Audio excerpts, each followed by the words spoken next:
But, you know, we just talked about the heat. We really don't have too much of the heat to talk about right now. Yeah, not here. Good. Not right now. If anybody complains, you go up to say, what are you complaining about? Right, exactly. Yeah, you can go down to, well, Texas, the southeast. That's where the heat's building right now. Yes. Our pattern, it's a treat. And I What think do you it's going to stick around. You say the complaint line is closed. It is closed. It is closed. Yeah, complaint line closed. We're not answering that. Right to voicemail at this point.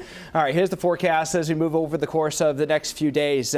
Very similar. I think we're going to see a slight uptick in our temperatures between now through the weekend, but really the extreme heat in terms of getting close to triple digits, that's not going to happen at least for a while with this overall pattern.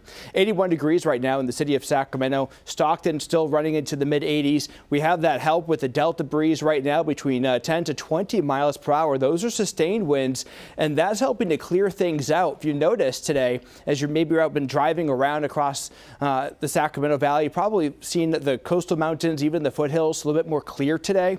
And that's just because we have better air quality, cleaner air as that air comes right through the Delta and kind of takes that smoke particulate and pushes it further away. So as we move through the night, those winds will continue, but we start to see those temperatures dip back into the lower 60s for the valley, especially across the foothills, and down to the upper 50s across portions from Sacramento down to Stockton. But by the afternoon hours, again, very similar to today. We'll take this in July. 89 degrees Sacramento, Elk Grove at 90, from Stockton down to Modesto, lower 90s continue for the afternoon and across our foothills and Sierra communities. That's where we're not noticing as much of a temperature change because we're staying consistent into the 80s. The big drop already took place, and that's in the valley. Now we're just kind of going to be playing it steady over the next few days.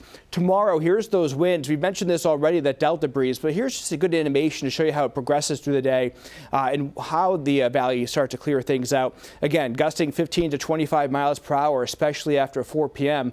But here's that pattern. Enhancing that Delta breeze, you get that onshore flow. We call this more of a trophy pattern across the west. So when you have this, temperatures stay cooler than average. Feels nice in July. As we mentioned, that heat building east of the Rockies across much of the Great Plains and down toward the southeast. That's where we're seeing some of the high heat for now. But here at home, it is nice. I mentioned a bit of a warm up going into the weekend. You can see Saturday, 92 degrees, but nothing extreme. In fact, for the State Fair going into the weekend hours as well, again, it'll be a warm start. But by the time you get to next Monday, Tuesday, and Wednesday, that's where those temperatures back into the 80s. There is no signs of extreme summertime heat happening here, at least for a little while. Marley? Yeah, not bad at all. All right. Thank you, Nick.